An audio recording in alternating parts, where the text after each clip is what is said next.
It's a really funky way to play a basketball game. We haven't seen 40 minutes of pressure, 40 minutes of changing presses, random traps. And, coming off the heels of our game against Texas Tech, one of the bigger concerns that we've had as a coaching staff is just to make sure that, we take better shots, we take better care of the ball, we make more passes. We are a little bit more patient in the shot clock. And then you come into a game like this, and, sometimes you have opportunities where you get wide open looks. And we just wanted to make sure that we didn't just settle for the first shot or the quickest shot we could get. And I thought some of our guys made some really good decisions. We weren't perfect, but I thought we made some really good decisions. Jordan had a wide open three in the corner, sort of eyed the rim, little shot fake, got a dunk. Ryan did the same thing. We generated some looks for our team by getting the ball into the lane first against their pressure. And to go 22 assists on 34 field goals, I think our offense took a step forward tonight, regardless of competition or the style of play that we played against. Defensively, without watching the film, I didn't think our effort was poor. We gave up way too many offensive rebounds.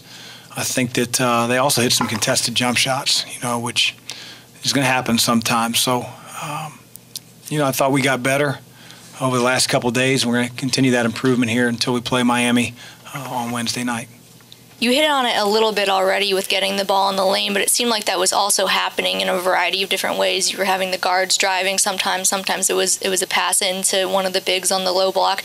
How happy were you just with the diversity that you showed in your offense? I was happy that we got the ball where you talked about, Danielle, right in the lane. I think Steve obviously was crazy efficient. He's had those type of shots before, and I don't know if I can remember him going, 90% from the field, and we gave him an awful lot of opportunities and attempts, and we got drives to the basket. We shot the ball really well at the free throw line. We wanted to, turn their pressure into, fouls, and I thought we also got some guys, like Dwayne and Jordan, some buckets in transition around the basket, so it was good. I mean, that's what I want out of our offense, to create looks that really start by getting the ball in the lane first. It's good. Chris, as you said yesterday, you were able to get Johnson into the game for a lot more time. What did you think of his play? Good and bad. He's a freshman. Again, I think just a weird game. Not a lot of teams play the way Eastern Kentucky plays, but that's good for David. To have those type of experiences where they got a smaller guard up under him, and now not only is he dealing with his primary defender, they're randomly running and jumping. He made some turnovers in those moments, but he also did a good job and put the accelerator on and got to the rim and made some plays that, again, I think sometimes you have to go through some both positive and negative experiences on the game floor to be better the next time. And so I like what David did today, and I think he's only going to get better and better. It seems like your defense was communicating and more fluent than it has been in recent times, even though they were hitting those contested shots. Has that been a focus as of recently? Yeah, I thought we lost our defensive intensity as we became impatient against Texas Tech. And that's got to be our identity. We've got to be a team that gets out on the floor, gets out on the break because of our defense.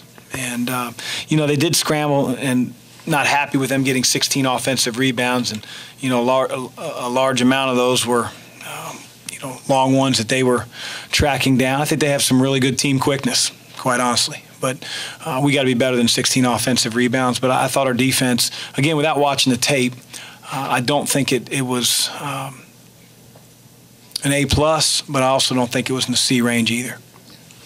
How much of the trap and the press did you expect to see from them, and what kind of adjustments did it force you to make? We expected to see exactly what we saw. That's what they've done every game. They've picked up full court. They change their looks. Sometimes they'll run and jump. Sometimes they'll go 2-2-1.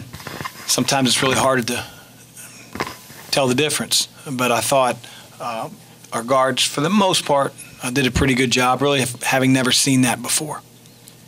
You're 11 games into the season, a third of the way through the season. What do you like about what you've seen about your team so far through those 11 games, but what are the things you need to see from here? Well, the thing I like is I think we're a team that learns, tries to correct the things that maybe plague us. I think tonight we shared the ball like we did through the first 5, 6, 7 games. I thought our offense was much better.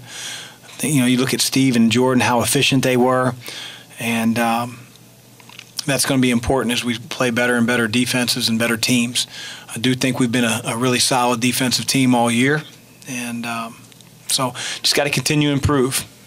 Tonight we gave too many offensive rebounds, turned the ball over a bit too much, but part of that's, again, the funky style that Eastern Kentucky plays. To go back to David and his play, throughout the course of about 6 games, only played about 29 minutes, got a bit more action. You said you saw some good and bad, but just how pleased were you to just see how poised he was, even if maybe he had a bad turnover, something like that, he went back and just played defense? And yeah, I'm really pleased. David, the one thing he has that he's always had, at least ever since we started recruiting him, is just a very calming demeanor.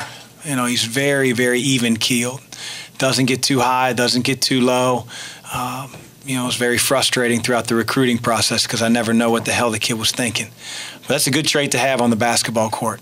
He's not going to get rattled. He may turn the ball over, but I think that's a little bit more of just learning to play at this level versus nerves. And that's a really good thing to have as poise as a freshman. Did you talk to Wara individually after his game at Texas Tech? I talked to all our players individually and as a team. What was your message to him? Well, I think that, I didn't have to talk to him one-on-one to get the message across that he forced his offense. He took quick shots. He has to understand he's circled on every scouting report, and we're also going to run stuff for him. But when he takes those shots, we're not a good team. And he understands that. He's a smart kid. He's come a long, long way from a year ago. You see how he responds. He gets 26 points, but he doesn't shoot 24 times to get it. That says a lot about his maturity and his coachability.